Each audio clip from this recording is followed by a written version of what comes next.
Guys আজ হচ্ছে fridge পরিষ্কার করা দিবস।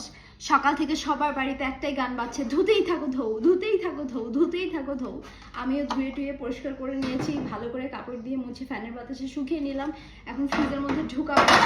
কালকে যেহেতু আমাদের কোরবানি, সকাল থেকে সবার বাড়িতে গরুর মাংস চলবে। ব্রেকফাস্টে আমরা গরুর মাংস খাবো, লাঞ্চে গরুর মাংস খাবো, স্ন্যাক্সে গরুর মাংস খাবো, এমনকি ডিনারেও আমাদের গরুর মাংস চলবে। ঠিক আছে, কিছুদিন যাবো তো আমাদের সবার বাড়িতে সেম অবস্থা চলবে। তো একটা ফ্রিজ পরিষ্কার করা শেষ, এখন এটা হলেই হয়ে যাবে। ডিপ করা শেষ, এখন এই সাইডটা জাস্ট সবকিছু ঢুকিয়ে দেব।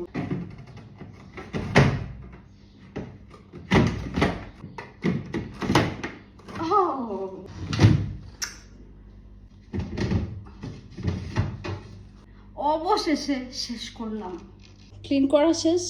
প্রথমে খেজুর দিয়ে উদ্বোধন করব। ফ্রিজ পরিষ্কার থাকলে ভালোই লাগে, ঠিক না?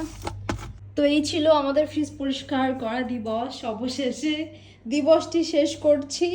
কালকে মোটামুটি গরুর মাংস রান্না করে করে ভরে ফেলবো পুরা সব জায়গা।